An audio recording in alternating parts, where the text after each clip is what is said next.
to welcome Andrea Giamou and Alexandra Bolintineanu. Thank you.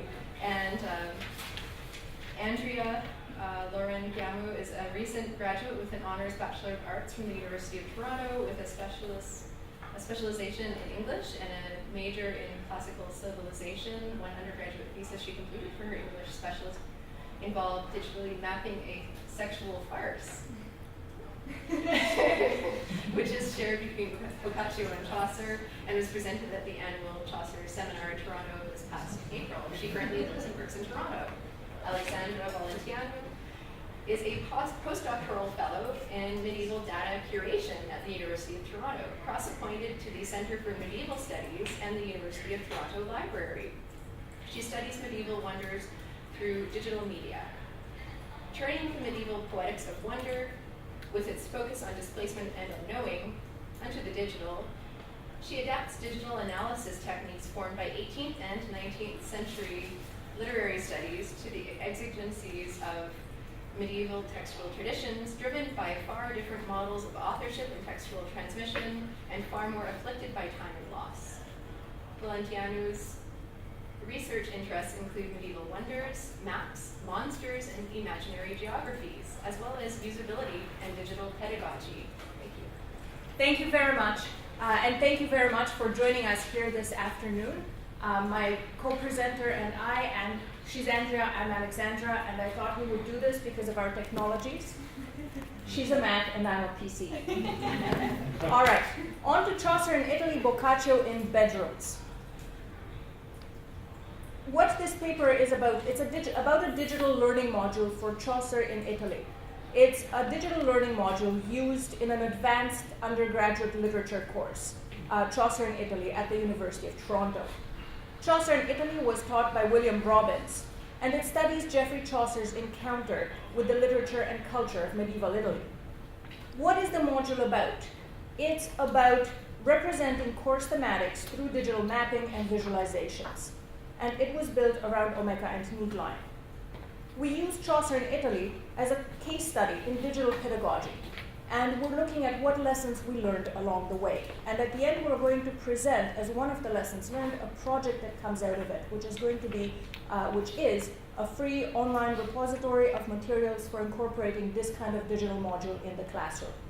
So we're making something for the wider community out of our own particular experience. We would greatly appreciate your feedback on our site and on this project as we move along. Here's a quick roadmap to our talk. I'm going to start with a quick show of hands survey of you. Then we're going to talk about the learning goals of our particular digital module assignment, its origin, talk about the rationale for the assignment and the rationale for our choice of software. Then we're going to quickly talk about the assignment structure, what the instructional part was like, and what the students had to produce in return. We're going to touch on an example student project. This is where Andrea comes in, who has an awesome project that I can't wait for you to see. Then this sounds grisly, but there's the post-mortem part, what went right and what went wrong. We're going to talk about improvements we're planning to make to this learning module, and then I'm going to guide you through Omeka Gym, which is this digital module for incorporating an Omeka assignment, if you're so inclined, in specifically a literature classroom.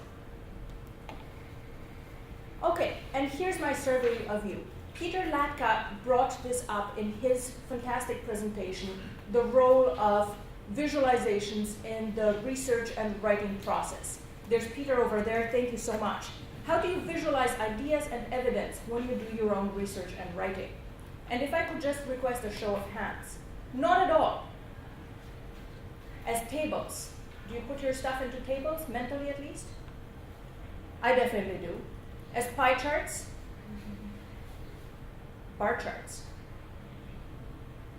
I don't do bar charts, but I do pie charts. Maps. Comics. Stick figures. Weird squiggles. That would be my hammer. Thank you. Weird squiggles. Word clouds. Other. And you don't want to know. Okay, I'm going to ask you about this on break. Because sorry? Okay. Tape it to your cat. No, good. How do you create your visualizations? Pen and paper. Right? Software? Interesting. So the same people use both, but more people use pen and paper. Good to know.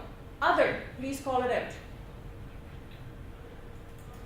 Who takes post-it notes around the room using architectural structures? Yeah. Chalk on walls? Defacing public monuments? Okay. What I see is that there's a significant component of people in this room who use visualizations in their research and thinking process as a thinking tool. Not necessarily as a finished product, mind you, but as a way of thinking through the concepts that we work with. And this was part of the learning goals of this assignment. We wanted students to translate medieval texts into digital media. And the learning goals were first, rigorous immersive reading of literary texts within their historical background and network of relationships and influences. But also development of digital, visual, and information management literacies. And by that we mean a little bit of web development using these publishing tools, Omeka and Neatline, a little bit of learning about how to put complex ideas into visual shape, and information management, dipping a toe into the world of metadata and content management systems.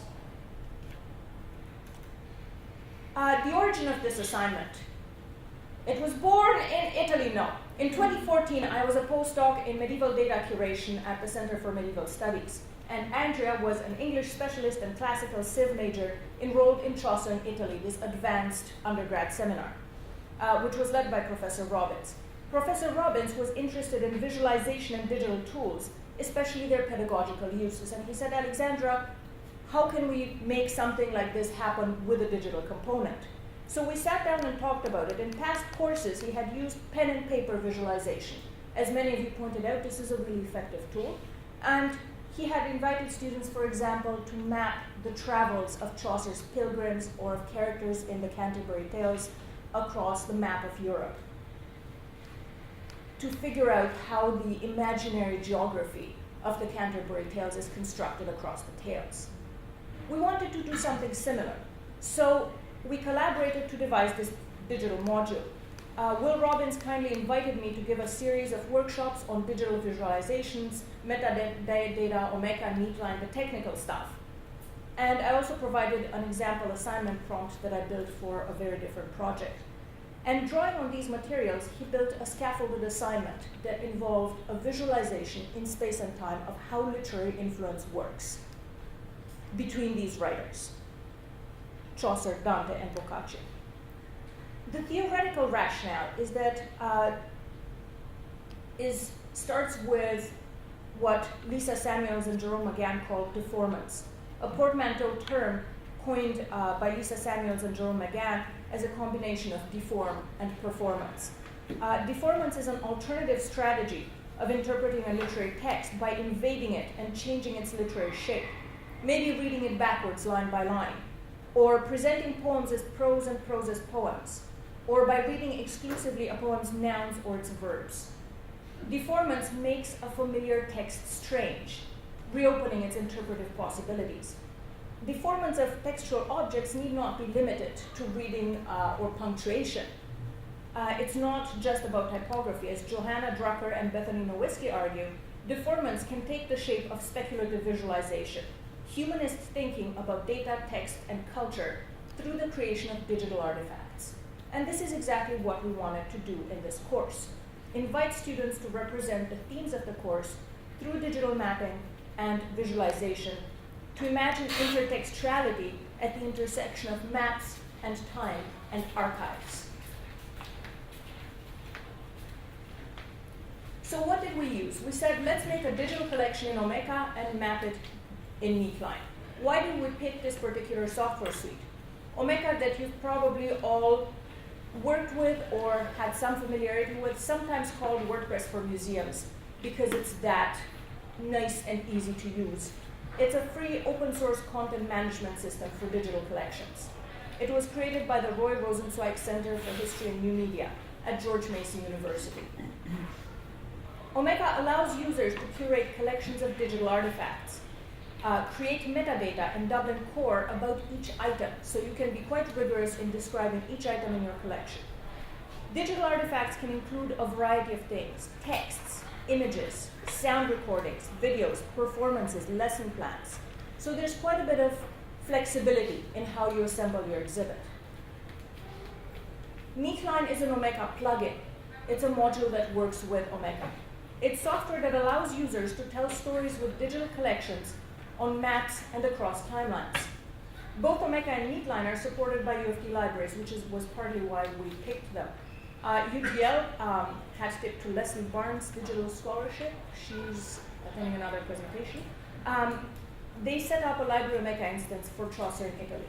So we were supported locally by our local infrastructure, but you can also set up a free instance of Omeka for each one of your students through omeka.net if you're interested in this. We picked Omeka because our institution had it, but there are so many advantages to it. It's free, open source, library supported. It's user-friendly, though Andrea may squirm at this point. It has a robust, growing community. It's used wide, it has quite a bit of traction in the DH community. It allows you to collect rigorous metadata in Dublin Core, which is a generally recognized metadata standard with international recognition and acceptance. It is sort of a gateway drug to digital collections management. But it's not just about data, it's also about stories, about humanist thinking. It allows people to tell stories in space and time through digital collections. So far, there's been quite a bit of work on teaching with Omeka. It has supported the collaboration between instructors and students to create public scholarship in history and literature, but mostly on the history side. Especially relevant here is the work of Amanda French and Jeff McClurkin, who used Omeka to teach digital history. William G. Thomas, Patrick D. Jones, and Andrew Whitman, who deployed Omeka in students' work with local history. So students went out in the community, photographed things, documented things, put them together into digital exhibits. Miriam Posner built these beautiful content-agnostic tutorials for learning Omeka. Stephanie Schlitz and Garrick Bodine used Omeka for a hybrid project. They're librarians, and they built a digital archive from the ground up as a pedagogical exercise with undergraduate students doing work at each step. And that is the Martha Berry Digital Archive project. Last year, Melissa McAfee demonstrated the Scottish Chapbooks project at the University of Guelph, which is another similar initiative in that it pairs up students with librarians. They explore a rare book collection, they digitize rare materials, catalog them, and document them online. What our project brings that's a bit new is a focus on literature rather than history or bibliography, on conducting literary analysis rather than cataloging and exhibiting using the Omeka Neatline toolkit. So what did we do? We ran 3 in-class workshops about Omeka and Neatline where we looked at Omeka projects. I showed students how to do all the technical steps and what these technical steps meant. I offered lab and email debugging sessions. What they meant was I would be in a room, they would come with their computer, we would debug stuff. Or I'd get an email at night saying XYZ isn't working, I'd go in and help them out with that. I also provided students with written help manuals saying, these are the steps that you need to accomplish for your assignment. These are all the technical steps you need to go through to do that. In turn, what students had to hand in was a scaffolded assignment. The first one was a proposal and a sketch of the digital exhibit, a pen and paper exercise saying, this is what I'd like to do, and this is what it means. This is the argument it's going to support. The second thing was a digital collection in Omeka. Put together a digital collection of artifacts. It has to include not just one kind of thing, so you can have images and sound and maybe verse, quotations, or videos, or what have you, but these have to be either made by you or from free, copyright-free online sources like the British Library manuscripts catalog. And these had to have systematic metadata respecting the Dublin Core standard. Finally, the culmination of the project was a spatial temporal visualization in Neatline, which imagines how these thematics, how this argument happens at the intersection of maps, time, and archive. we provided the students as well with evaluation criteria. We looked basically at form and content at each step. Does this make sense? Does this have an argument? Is it rigorous? Is there rigorous metadata? Is there rigorous evidence? Is this properly and correctly and consistently described? Does the form support the argument? And now, I want to introduce you to the best part, a student project in response to this learning module, a project that is almost unfairly excellent. Andrea used Omeka and Neatline to stage 2 related sex farces. She put much hard work and smart thinking into her project, and her experience illustrates both the benefits and the costs of such an assignment. Okay, over to Andrea. And if you could have your sound. Thank you.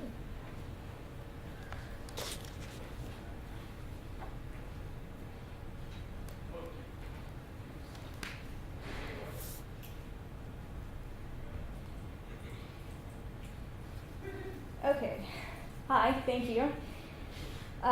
For my assignment, I decided to explore the relationship between the sixth story told on the 9th day of the Decameron, the tale of Pinocchio, and compare it with Chaucer's Reeve's Tale. In both stories, you're presented with two traveling young men who engage with a family when they are in need of lodging for the night.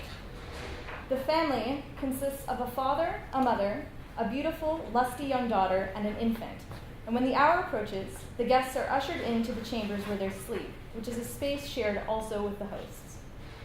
They spend their night lodged in the same room, which is divided as such: one host bed, where the husband and wife sleep; one guest bed, where the two young men sleep; the daughter's bed, where the daughter sleeps; and a cradle, where the infant sleeps, which begins the night closest to the host's bed.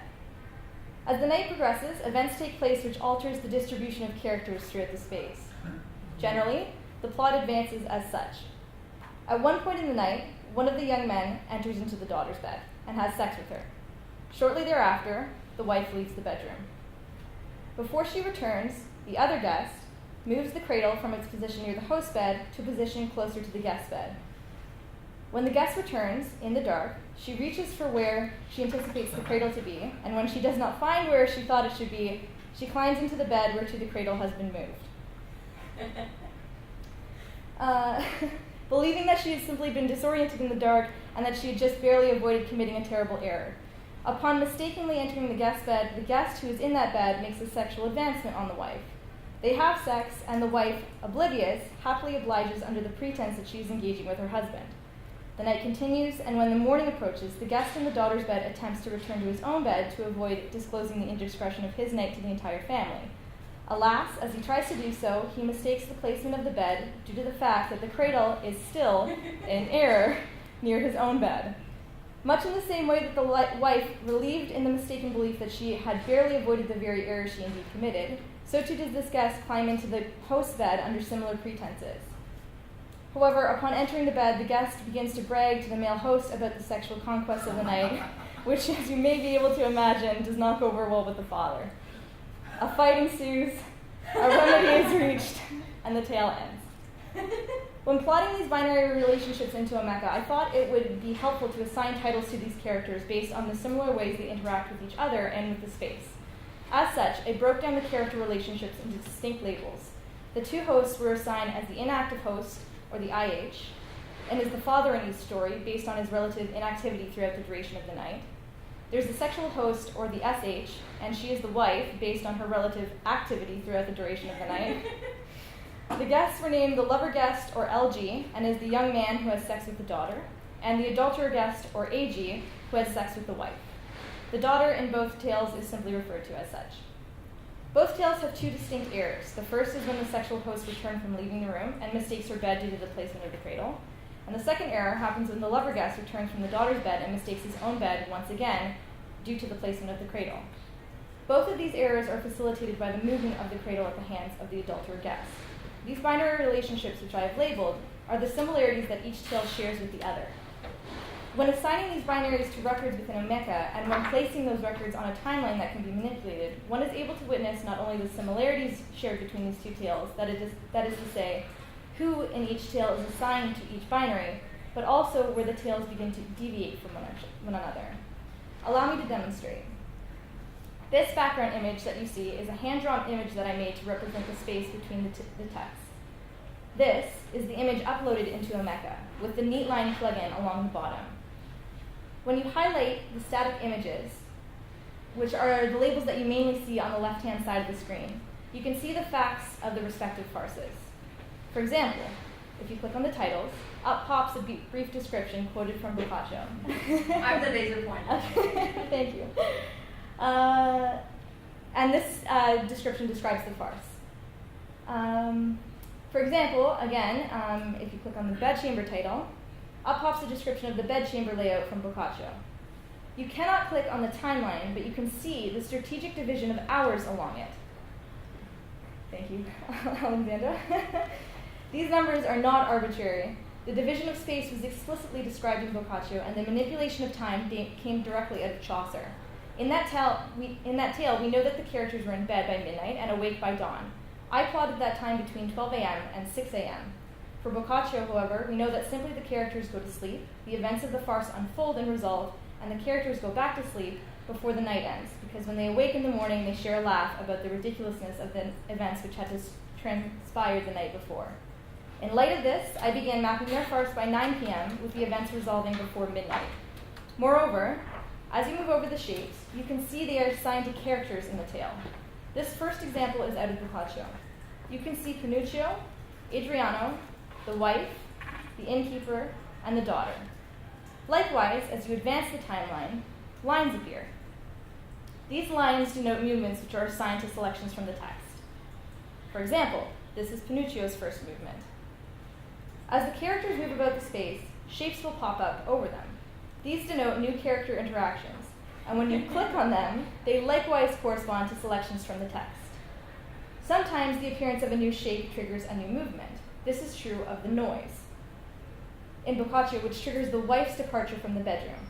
You can then witness a character move objects in the space, as is true with Adriano's movement of the cradle, before he departs the room. He returns, the wife returns, and they share a new interaction. Then, Pinuccio attempts a return. And then you encounter the brag. So, here I can demonstrate what Alexandra was talking about in terms of attaching media to the items in Omega. And I'll demonstrate how I did that. So, here you are. For example, if you have excerpt of poetry that you wanted read aloud, or a song, you can attach that item to the movement like I did. So I chose a song from YouTube. And when you interact, oh, hang on a second. When you interact here, let's do this.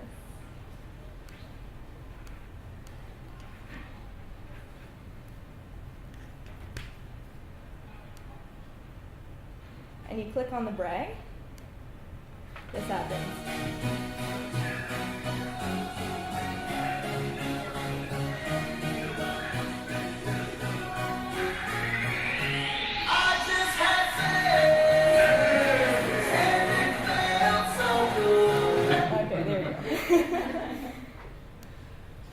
All right. So this brag, obnoxious as it is, then triggers the fight. You then have the wife's intervention, which moves the cradle and ultimately herself. This triggers the resolution and the final resting position of the characters in the piece. When you look closely at the similarities between the texts, you can see quite clearly how they line up. The first movement is the same. You have your lover guest moving to the daughter's bed. The engagement between the lover guest and the daughter is the same. The sexual host's departure from the room is the same. The movement of the cradle, though by different means, is to the same effect. The first error is the same. The engagement between the adulterer guest and the sexual host is the same. The second error is the same. The brag occurs in both tales, and however, when the fight breaks out in both tales, even though they are both initiated through the same means, they resolve very differently. When you start mapping the fight, you are able to visualize those differences immediately, as they are quite evident. Instead of the sexual host resolving the fight favorably for all the parties involved, that is, instead of her diffusing tensions, her intervention is violent itself. Interestingly, when you realize why the tales vary so drastically here, you likewise realize the entire farce in both tales varies very distinctly in tone, despite their blatant similarities. This is explained at the beginning of Pinocchio's tale when it reads, "Laudable ladies, the name of Calandria's lady love reminds me of a tale which I should now like to relate to you, for as you will see, it shows how a good woman's presence of mind averted the serious scandal." Two things are clear about this story. Firstly, there's a good woman, and secondly, that it's her presence of mind that averts the scandal.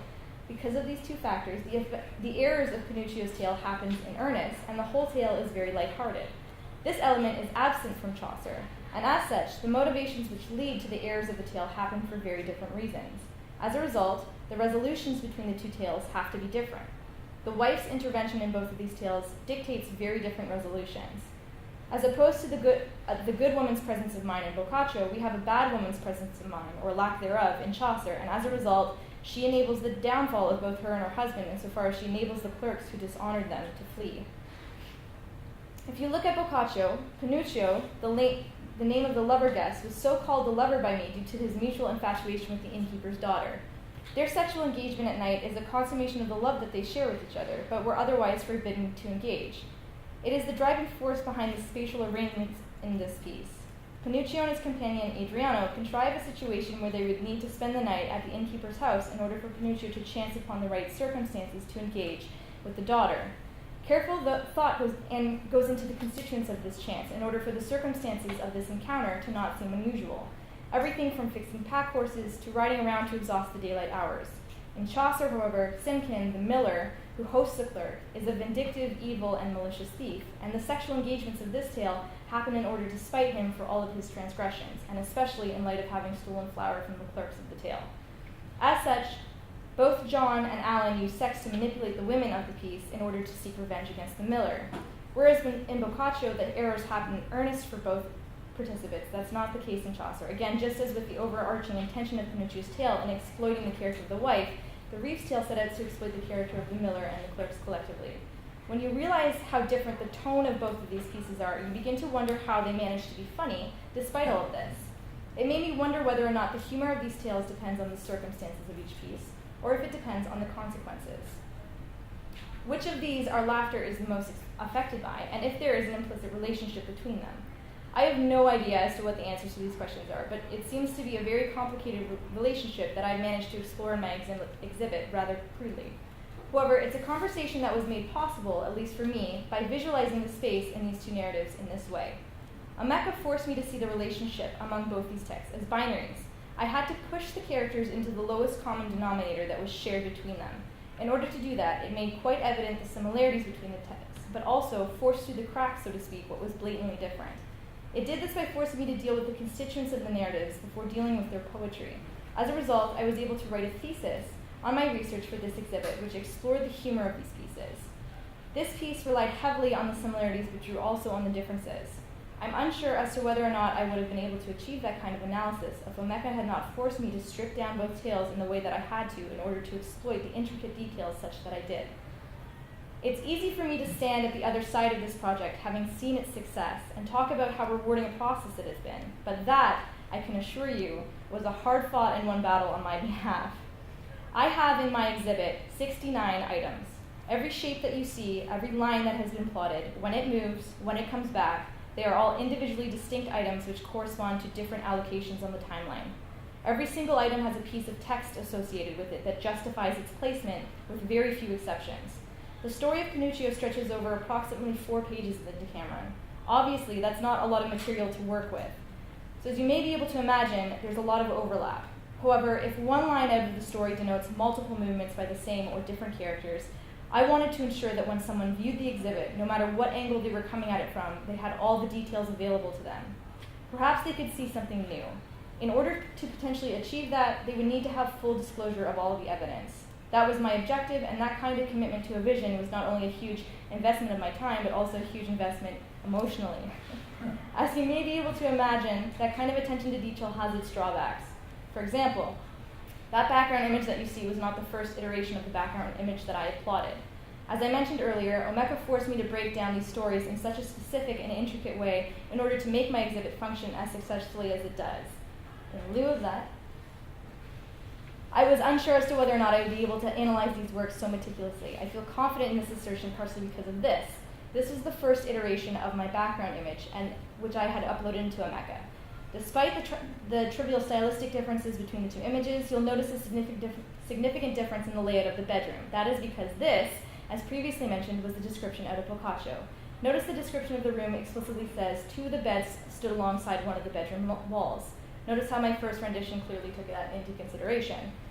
The fact that I caught this seemingly harmless oversight should not have been a huge inconvenience, that is, if I had not decided to take the opportunity to finesse every single stylistic decision that I was unhappy with and entirely alter the whole background image, including resizing it before I continued. I should mention, before I caught the oversight, I had already begun to plot about 25 or so items onto the image before I changed it to this. Thinking, blissfully naive as I was, that I could swap it out without Omeka noticing, however, when I was finally happy with my background image, digitally resized, colors filled in, static cradle image removed, font changed, etc., I swapped out the old image and uploaded the new. When all was said and done, I refreshed the page and excitedly opened my Omeka exhibit full screen. I was so proud at the screen opened up, and there shone my glorious new background image, only something wasn't right. And when it caught my eye, in the tiniest of corners, up in the top of my shiny new background image, stuffed so deep into the recesses of no man's land that it could hardly be seen, were all 25 of my items, geometrically configured and still assigned to coordinates on a background image which I had just deleted, and which rendered them on this new image absolutely useless. I sat in front of my laptop and I stared at this decision of mine in horror as all my work mockingly sat there so close and yet so far from atop the corner of my now perfect background image. All I could hear resounding through my head were Alexandra's words, "There is no undo feature." It was at that moment when I began to question every life decision I had ever made up to and including that very moment in my life. As I sat there, panic-stricken, I tried to rationalize my mistake the best that I could, thinking maybe I could go in and individually alter all the geometry, all of the items. Maybe I could just resize the background image and the rest would take care of itself. I realized I was hopeless. Omeka didn't care. I knew that I had just made about 25 of my items and records absolutely useless. About 15 hours of work, completely to waste. The whole exhibit after that incident took me likely about 80 hours to complete. I can't say for sure, I certainly was not punching a clock or keeping track of my time in any way, and after the heartbreak of the background image debacle, I was certainly being overly cautious and more than certain of every move I made in Omeka before I committed to it. By the end of it, I was adding items and metadata and manipulating item geography and geometry so fast that I must have looked like a concert pianist. The platform allowed for that kind of assurance once you became familiar with it. If an item did not show up where or when I wanted it to on my exhibit on the first attempt, I could run through the steps of its integration into the platform in my head like clockwork and track my error based on what I realized I forgot to implement somewhere along the process. It became a choreographic relationship between Omeka and I knew exactly what it expected of me.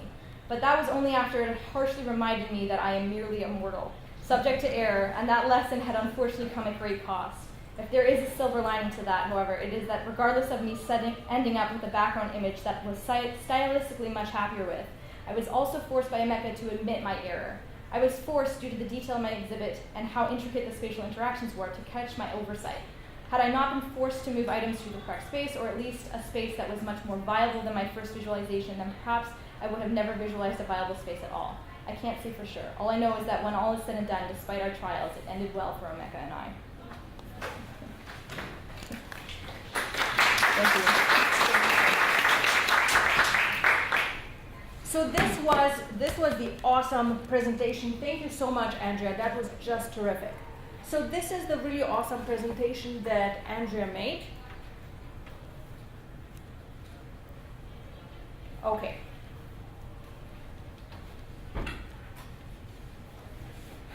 Sorry, let me just turn, there we go.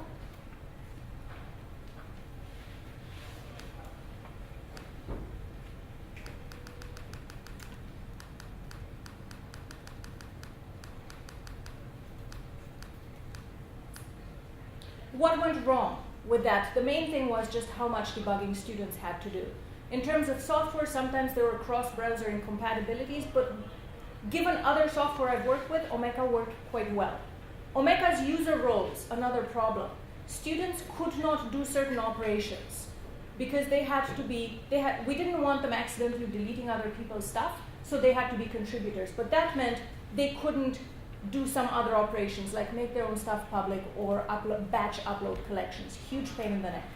And in terms of assignment design, they ended up spending way more time than we would have hoped just debugging exhibits. As Andrea just pointed out, it took a lot of time to produce beautiful exhibits. So that was the biggest nuisance. Improvements. Next time, a less complex exhibit, just Omeka, no need line. 2, switch to Omeka.net.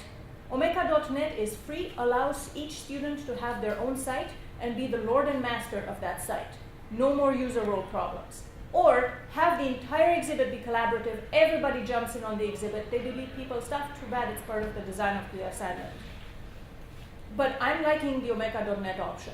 Finally, a flipped classroom, offering the Omeka learning tutorials as labs, not as seminars. So what I've done to support that is set up an online mini course about Omeka in literary studies with in-class, to be delivered with in-class facilitation. And that is Omeka Gym that I've just built. And then we would do a small step of each portion of the assignment in class with people's own machines. So for the exhibit classroom, we look at Omeka sites together and figure out how they make their argument. For the digital collection, they read the tutorial, and then in class I've got some sample data put up on the Omeka Gym site that they can play with. And they can upload that, they can look at mapping between different metadata schemes, they can engage with the data in class and make a bunch of items to start off with. And finally, with the digital exhibit, before class, students write a little summary of what they want their exhibit to be about, and in class, they build a portion of the exhibit. And I've prepared Omeka Gym, a site that has tutorials. There are lots of really great tutorials online, like Miriam Posner's, like many others. What I have in addition to tutorials is exercises, hands-on exercises you can do. Sample assignments if somebody as an instructor is interested in taking this methodology and developing it for their own course. And also sample data, that's about real data, medieval manuscripts in this case. So you don't have to upload your own, personal photographs or something to create a dummy site, but can work with real material and experience its full complexities. So these are the tutorials. Here are some hands-on exercises on creating an item based on an entry in the British Library manuscript catalog. There are sample items. I've got what is a simulated research collection based on a medieval manuscript, and sample literature assignments for instructors. My conclusion is that our experiment was a mixed success. It enabled new modes of analysis, as Andrea demonstrated, but it was also a lot of digital work. Next time, less D, more H. We would simplify and streamline the technological process so as to give more time to students to do their speculation. And in instructing around the technology, we plan to incorporate more collaborative speculation and critical thinking about the arguments made and the stories told with digital collections. Thank you very much.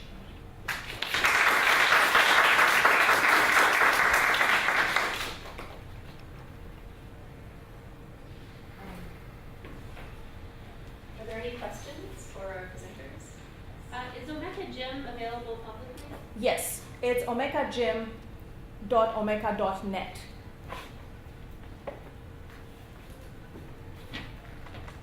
Look at me being all digital and not having a piece of chalk to write with. Yes, please. You mentioned that there should be more H and less D. How would you do that? Thank you so much for asking that. One of the portions that I'm planning to incorporate is this.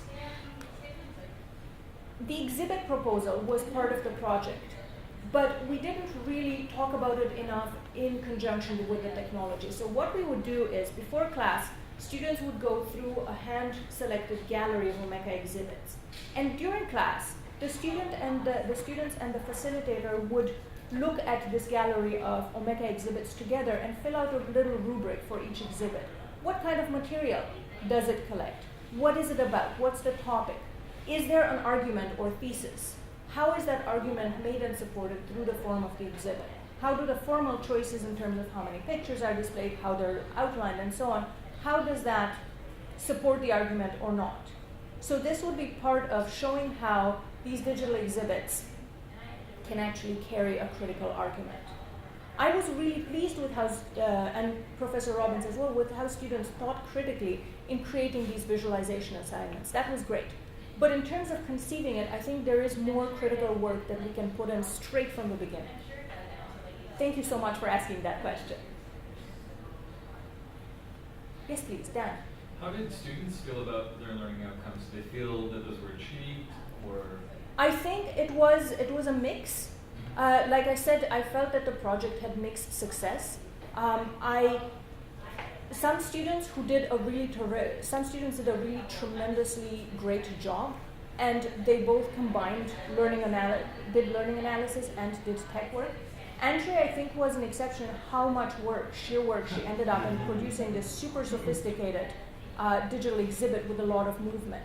There were other digital exhibits that were quite good, but I think there was a sense that they spent quite a bit of time on the technology, and they did become familiar with the platform, but at some cost to the time that they could have spent just reading.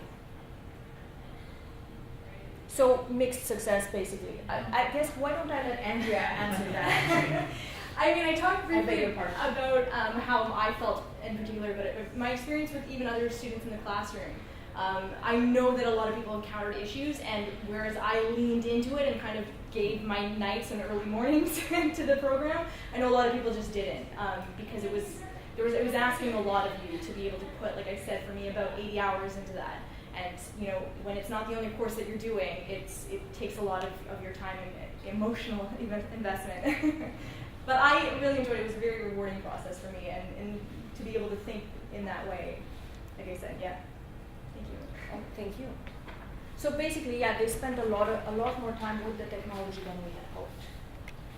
It did enable a new way of thinking, but that did not come without a cost. Does anybody want to see Omega Gym? Yes, please. I'll start with Andrea. I think you mentioned at one point something about a thesis. Yes. And I came up with a thesis. Yes. Is this towards a paper? There was a paper component to the class as well. However, it was kind of like an afterthought. Like, you could write on something completely different. It was weighted a lot less heavily than this exhibit. This was the biggest weighted evaluation component of the course. But I did decide to write on my research for the process and just put my thesis together from that. Because I'm interested in cutting to Alexandra about your point about D&H. Yeah. Is that the way in which those compare, and the idea of those 80 hours, as long as that might have been, there's a kind of investment, and yet it's not an investment of writing 90 versions of the same essay. Yes, exactly. It's the investment of really knowing it spatially, and how that spatial knowledge then informs something more traditional like the essay. Yeah. And so I wonder about, and this is now the question, Alexandra, how those two things might pair up in future assignments for you, the more traditional assignment and some of DH. That's a really great question. I think part of why I love doing this kind of assignment in a digital form is that putting the text in a digital form really encourages immersing yourself in the text. You have to know the text inside and out in order to do, say, an illustration of the background. I think next time, again, it would be interesting to add that dimension. So do, for example, a digital collection where you're looking for items that attach to specific moments in the narrative, to specific aspects of the text. That is not anything like as brutally work intensive as putting together the Neatline exhibit, and yet it still invites the student to reimagine the text through the perspective of digital collections. It's not as much about spatial thinking, that's the problem, but still it's about thinking about the text in a new way, in a new shape. Maybe attach it to material culture, maybe attach it to a performative dimension of the text. It still encourages students to remediate the text and in that process immerse themselves in it. And here's Omeka Jin, sorry, yes please. Oh, I just had a question about material culture and whether there's a connection between digital technologies and manuscript production in the medieval period. Did you talk about that? Oh my gosh, thank you. This is like my birthday present right now. This is amazing. Thank you. Thank you so much. Part of my own research involves creating Omeka catalogs and creating ways to display and investigate medieval manuscripts through digital media. Now that so many libraries are making their manuscripts publicly accessible, publicly available, there are new ways we can annotate them. We can take these images in careful and sophisticated and scholarly correct ways and interact with them in ways that we could not have done so before, and in ways that sometimes mimic the dynamics of medieval textual transmission culture. Just as scribes annotated manuscripts in the margins, so we can annotate their annotations, extrapolate in an online medium, sort of put back together the world in which these books were read. Within Omeka Gym, I have a relatively simplistic example. This is an Omeka collection that I built around British Library additional, here we go, an angel with a scroll. It's around British Library additional 42555, which is the Abingdon Apocalypse. So I built a little collection of notes studying the depictions of angels. Here's the description for each item. These are the scholar's notes incorporated from Excel spreadsheet in the description and the image here. I'm using these images because they're copyright free according to the BL catalog. So part of this site shows how we might use Omeka to showcase, for example, research notes around a manuscript collection. And I've also included a little workflow for taking your spreadsheet with your notes and transforming them into a publicly visible collection.